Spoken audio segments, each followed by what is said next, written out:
Hello, and welcome back to SMX Next. I'm Wendy Almeida, and I have the pleasure of introducing our next speaker.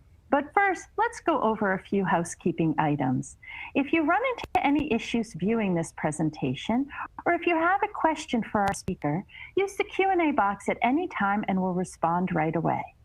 Be sure to check out the additional resources from today's speaker, including a PDF version of this slide deck in the resource section below. This session will be available for viewing on demand within approximately 30 minutes. You'll find it back in the Engagement Hub when it's ready to be replayed. Now, it's my pleasure to introduce our expert speaker today. Christi Olson is the head of evangelism for search at Microsoft with over a decade of experience in digital marketing, leading both in-house and agency teams across the retail, travel, automotive, and consumer electronics industries. Christi serves on the advisory board for the Paid Search Association, the Internet Marketing Association, and the University of Idaho School of Business. Christi has been recognized as one of the top 25 most influential paid search experts annually since 2014 by PPC Hero, and additionally is recognized global leader on digital marketing strategy, search, and cognitive AI. Christi, now I'll turn things over to you. Thank you, Wendy, and thank you for having me. So today I'm going to be covering digital marketing strategies for these uncertain times, because let's face it, the last several months have been a little bit crazy. If we had known going into this brand new decade, the amount of uncertainty that we were going to face with everything going on across the globe, I think we might have made some different plans. We might have adjusted our strategies. We might have thought a little bit more about how we were going to be going into the spring timeframe and what we were going to be doing from a paid search standpoint. It really has been an uncertain point in time.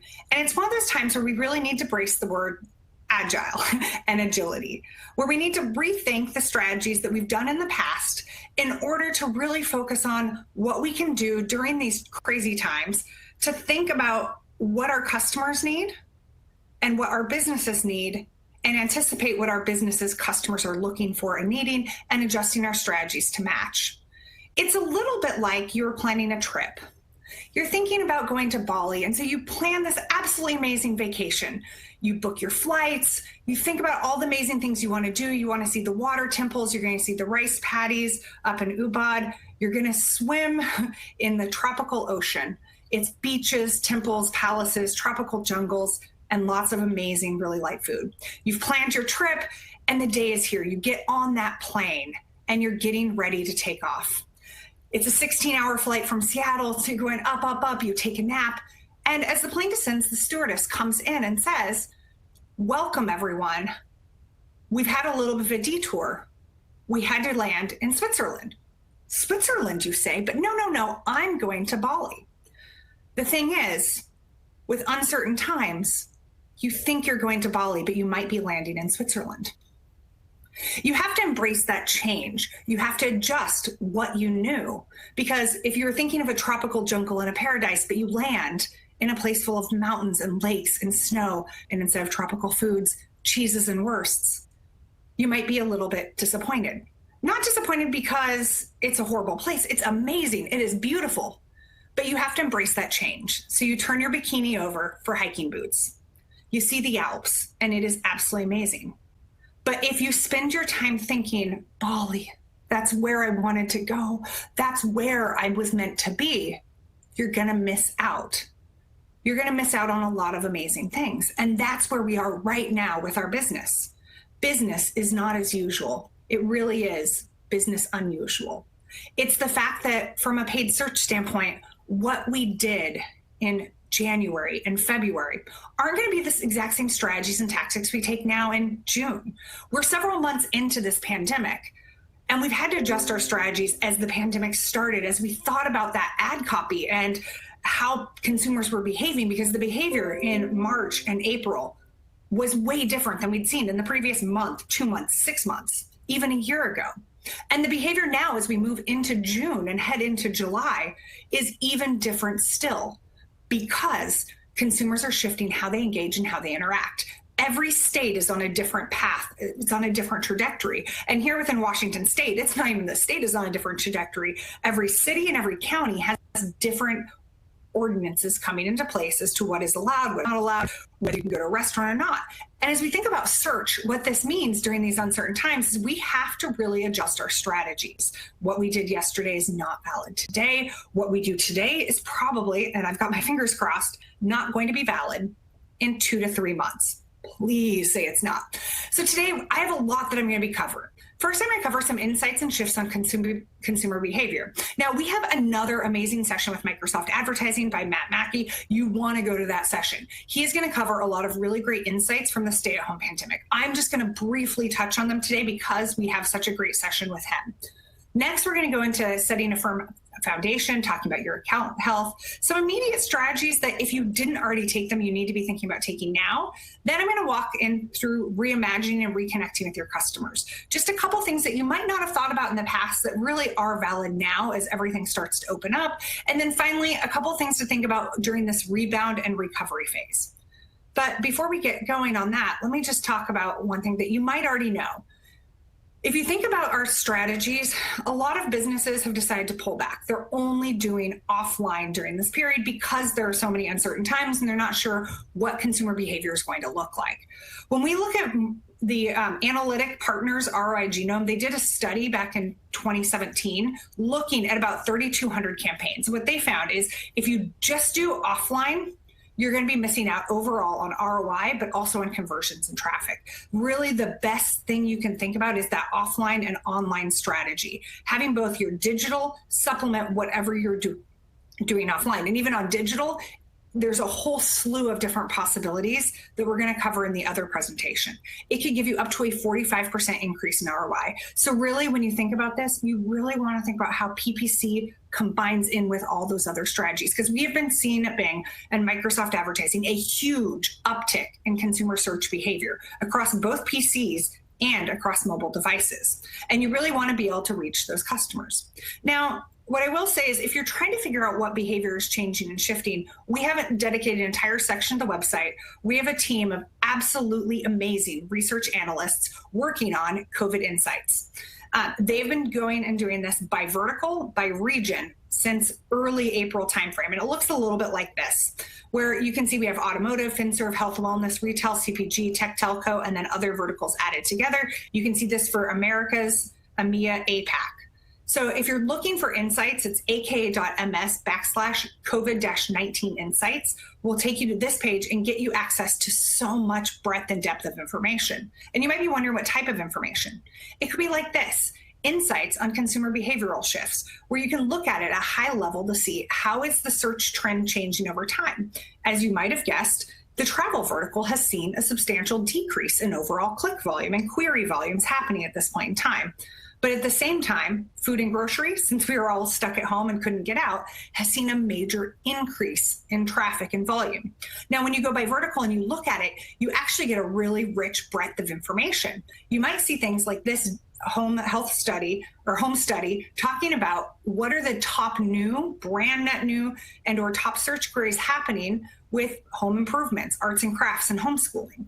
Queries that, depending on your line of business, this might make sense for you to look at. How do you either adjust your written content strategy for what's on your site, your keyword strategy for how you target different things. We have updates like this. We also have updates like what we call this Rebound Gauge. Now, this I know is going to be really complex, so I'm going to try to simplify it because the goal in these slides is not for you to look at everything, be like, oh, this is the takeaways, but to see what's available so you can look yourself. We have some blue lines and we have some red lines. The blue lines are the short-term averages. The red lines are the long-term averages. As you see trends going down, you want to see the short-term averages moving up over the long-term averages to show that there is a chance that that section, that technology, that area is starting to see a rebound happening. It's a prediction. It's not 100% accurate, but it gives us an idea of what is happening and when are we starting to see the shifts in consumer behavior to say that verticals that might have seen a substantial decrease are coming out of that decrease.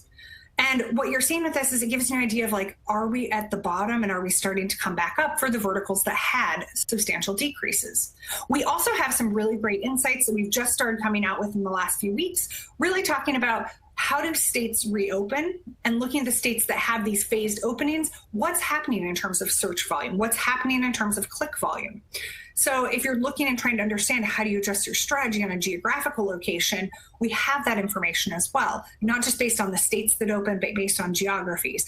What we've been seeing, like in this chart, and I love the colors, is that the sides of the country, the coasts, are starting to have rebounds faster than the middle of the country. We're seeing an increase in click volume, increase in behavior. And if you're looking to get this, you can get this at a vertical basis. You can say, what is important to me? What am I looking for? It's all there. So if you're looking for that latest insights, you can essentially find them. Again, it's aka.ms/COVID-19 insights. You can actually get how the search trends are performing by specific industry. So next, let's talk about that firm foundation. Once you start to know what's happening, dive into those reports. You probably are seeing a lot of this within your account already, but dive in and we can show you some of the high-level trends across your entire vertical. You want to make sure you have that firm foundation set. I really, really hope that all of you have taken the last several months to really think about that baseline and what you've been working on and think through the strategies and how they need to adapt and adjust. The first thing I'm hoping that you have done, and if you haven't done that, I'd like you to think about, is audit your accounts. Audit, audit, audit. We love checklists. We love to have lists. But I know in the instance of the meme on the right, sometimes you make a checklist that has the things you've already done in it. The reason why checklists are important and the reason why auditing is important is because right now is a great time when things are a little bit crazy to start making sure that everything is set correctly across your accounts. Because a lot of the strategies that I'm going to recommend rely you to have a very firm foundation set. You want to make sure that if you're going to be duplicating campaigns and ad groups in order to do different geographical targeting or to do different audience targeting, that everything is set up perfectly within that account. Now, and I'm probably going to butcher his name, but Wyndon Meyer had a really great article that he published. It must have been in the 2014, 2015 timeframe. It was a 13-part or 15-part article about the ultimate PPC checklist. It was on Brad Getty's website. It is amazing. It is still my baseline that I go to when I'm looking at audit checklists because it was so in depth. And in that checklist, really what he came down to is he outlined all the different things you should be looking at for auditing and evaluating your PPC account health. It was very in depth. Now, you don't have to go that deep, but you do want to make sure that the settings are right. When I was agency side, I can't tell you how many times that we would have someone fill in for somebody on vacation and mess up a setting in an account and you wouldn't notice it for a little while. And it wasn't the end of the world, but when you're coming into times like you have now, these uncertain times where you have to be agile and you have to think what you're doing fast, you really want to make sure that everything is set the exact way you want. So there are a lot of things you can look at in your account health. Look at it. Create your checklist, or as Winnie had made the recommendation, instead of it's checklist, it is a audit strategy workbook that gives you the audit opportunity to go through and look at all the different components you can have and to score yourself and say, here's what I thought it was, here's what it is, make those updates and edits. But it's not only a time for you to look at your PPC account health. Now, if you have an organic search team, this is a time for you to audit and evaluate your organic health as well. Within Bing Webmaster Tools, we've just released a brand new UI. If you haven't seen it, it's actually pretty awesome. And one of the features in there is a site scan feature that essentially gives you a health check or an SEO report on the back end for free that tells you what's going on, what's good, what's bad, what is the severity of the action that is not happening, and it shows you where to go to fix it. So it gives you a pretty deep dive. We've had a lot of people that have been saying really great things about that feature within Webmaster Tools. For SEO, this is important. For paid search, this is important because when you think about quality score, landing page is one of the elements in quality score. Fixing your organic search can help you with that quality score because it improves the overall landing page. So think about it. It's really great for you to look at. The other thing that's in here that I think that paid search people might want to look at is we have a lot of really great tools within paid search for keyword research. They also have edited the keyword research tool within Big Webmaster Console and Webmaster Tools. And for SEOs, access Microsoft Ads Intelligence, which is our Excel plugin. But if you don't have that, the keyword reports within Webmaster Tools are amazing. I really think that paid and organic search should start working together and looking at their tools and seeing, here are the recommendations, here's what's happened. Next, on your account health, after you do your audits, after you fix everything and you're foundationally set, is thinking about your operational work.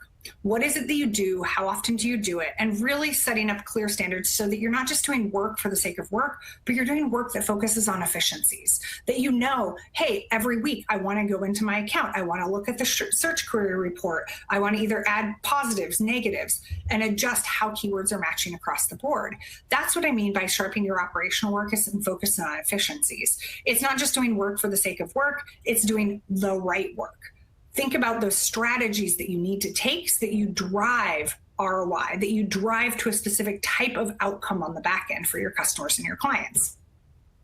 And then finally, the last two areas in account health are balancing automation and manual checks and using automation to adjust to this new normal.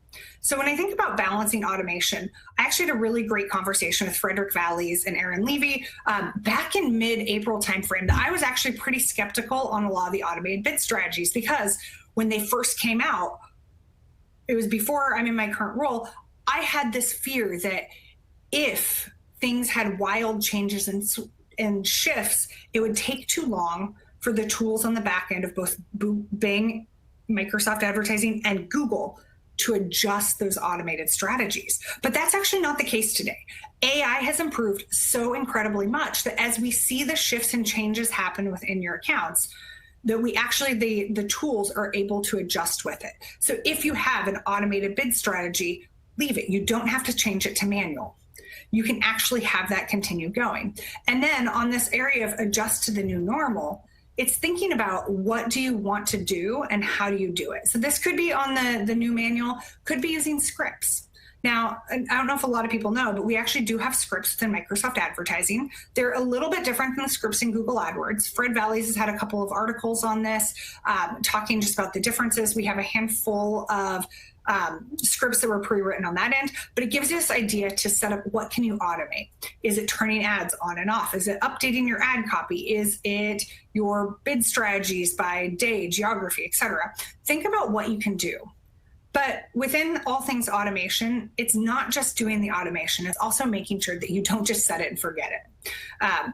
My favorite example of setting and forgetting it was in July, many, many years ago. One of the account managers had accidentally set up so that the Christmas ads would go live in July. He did it sort of as a joke when he turned everything off, but then July came and our Christmas ads were live.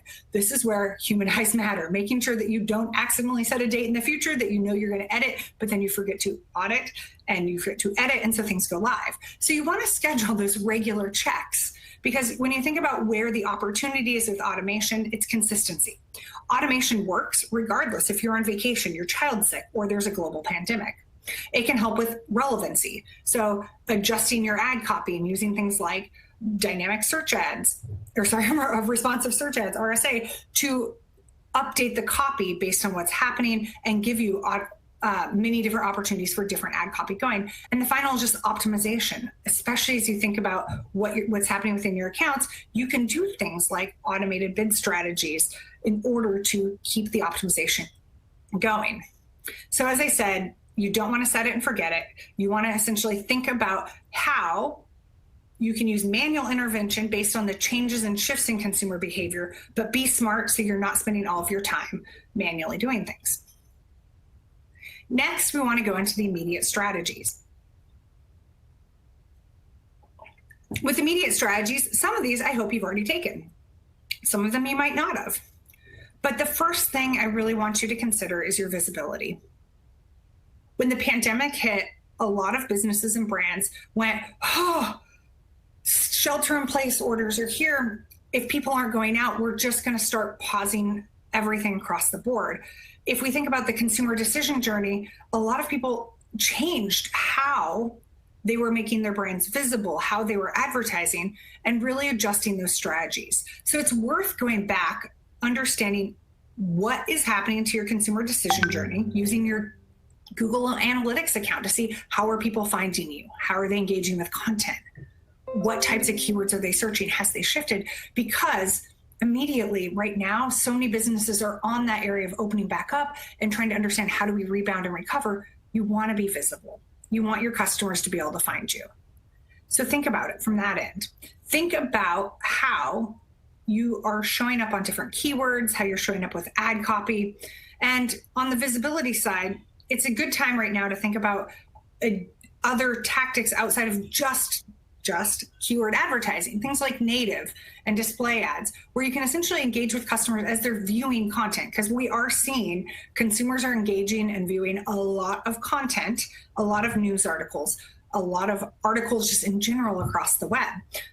So if you haven't thought about on the visibility side, brand visibility is very important, but native is another way to get in front of your customers in a really organic looking sense that you can say, here's my audience, and like Microsoft Audience Network will help put the ads out there.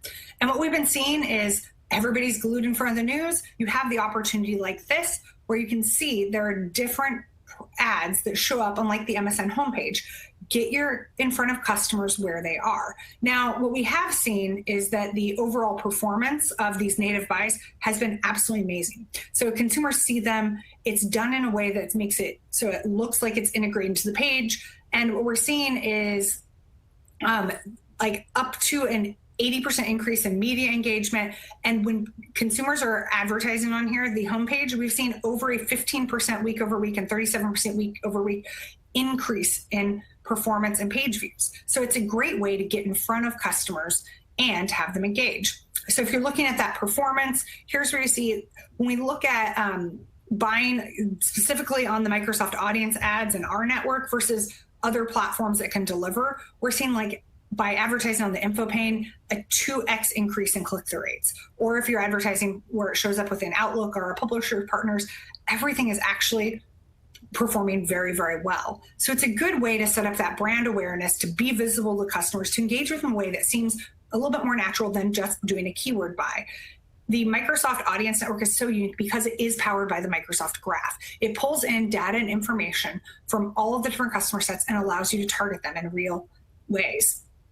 The other thing I want you to think about for being visible is this opportunity for real-time indexing through URL submission. Again, this is an SEO tip, but this is one that from the paid search side, talk to your SEOs. If you know that you have sections of your website updating coming through, this is a new feature that we released on Bing Webmaster Tools, which allows you to submit your content directly into the engine to have it crawl much faster. So you can go to ak.ms URL submission. This will help you get content into the index in a much quicker manner. So again, if you're looking at organic visibility, it's the URL submission tool. If you're looking for regular brand visibility, think about your brand keywords, think about MSAN. The next area you want to think about in your immediate strategy is RSAs, safeguard with them. So make sure that you're going through and building up all the different opportunities for you to essentially have multiple ad copy running and testing. There's a lot going on right now. RSAs is a great way to test variations of ad copy, see the messaging, see the words that are working out, and engage best with your customer basis instead of having one or two ads running and just having them rotate. Use responsive search ads. And finally, under immediate strategy is your business data. I can't tell you how often I need to tell people this. Update your business data. Again, this is both if you have your listing within your Microsoft Ads account where you have your business information, make sure your address, phone number, we call it name, address, phone number are up to date. Even more importantly, update if your business is live and open. Great example here. I live in a place called Duval, Washington, middle of nowhere. They've updated what is open and what is closed. Seen this on the map. It actually happened on this last week. I went to a place that said it was open. I went to go buy some coffee. Their Google listing said they were open. Their Apple listing said they were opening. Their Bing for Business account said it was open. Showed up, not open. They hadn't updated their business information, so I couldn't actually get the coffee that I drove into town to buy. First world problem, I know, but it is that you want to make sure your listing's up to date so that consumers can find you and engage with you. Now, the last two areas, reimagining and reconnecting. Think about it this way. That example I just gave, put yourself in your customer's shoes. How do you update your messaging, your ad copy, the keywords you're going after in the landing pages? How do you communicate to your customers and make sure they can find all the relevant information? Right now, there are a couple new extensions that we have within Microsoft Advertising that you should consider. One of them is going to be the disclaimers, where you can essentially put in text. It was meant for pharma, but because of everything happening with COVID-19, we actually released this live, where you can update the ad copy to say, we are open now, it's online only, it is buy online, pick up in store. You can use that disclaimer to call out whatever you want related to COVID, so your customers can find you, know how to engage with you, how to operate. So there's two areas for you to think about here. It's audience and it's products. On the audience side, it really is thinking about, are there different ways and new ways that you can connect with your customers? I like to think about audiences thinking bigger, and also thinking about, how do you capture a shifting audience? So as we think bigger, it's things like tangential audiences. I'm going to give an example. This is not an actual example. I am not pregnant. I like to do this on tangential because I have recently had a baby. So you can think about this. I'm pregnant. I'm going to have a baby. Think about all the things I need to buy, all the things I can engage with. Tangential means if I'm having a baby, I might need a new car.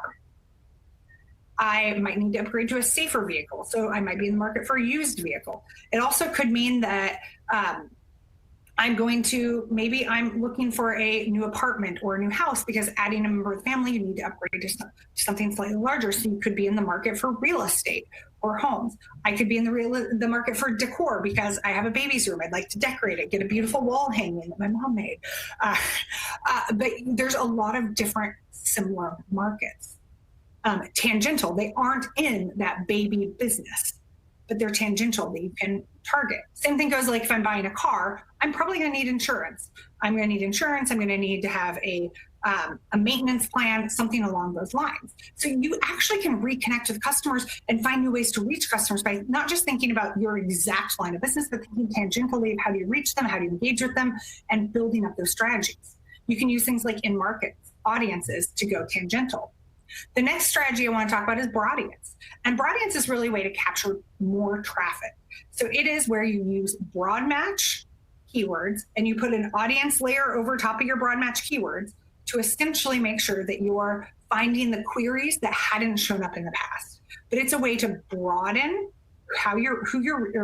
broaden what people are searching for in order to adjust your keyword strategy, while having that solid layer of the audience you know based on how you've set up that remarketing list or set up your lists. But it gives you a good way to broad and reach more customers. And the final area, and I know not everybody loves compete strategies, but I love compete strategies, is compete. So when you think about audiences, there's a lot of ways you can use your audience remarketing lists and audience lists to essentially do a compete strategy. And I think this is actually a really smart thing to do. And what it is think about your product, your services, think about your loyal or your existing customers.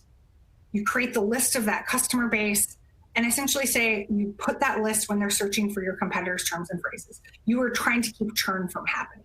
You are trying to engage with individuals who are already a customer, but you keep them from turning and going somewhere else. It's just a way to think about your audiences.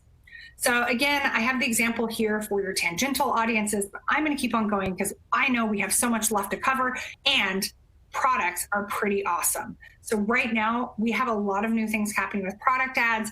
It is a great way to reach customers, especially as we're stuck in home or as we're starting to go out, but use your product ads to reach them.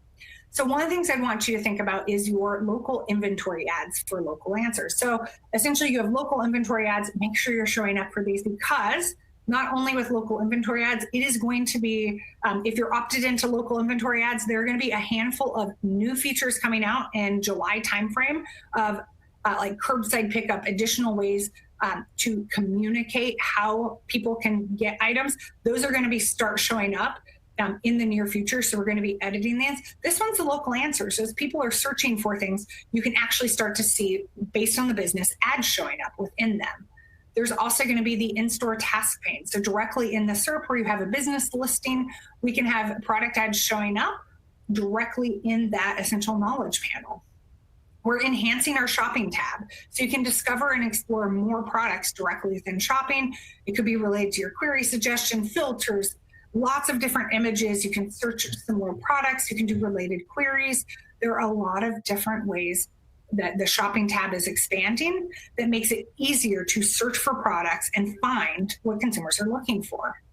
The one I love is that goes well with shopping tab. I know when I buy, especially in the clothing space, I'm always looking for what else can I add to complete the outfit. This is a way that you can do that, to say you bought this dress, you might also like the shoes. Or you bought this couch, have you considered these pillow cushions?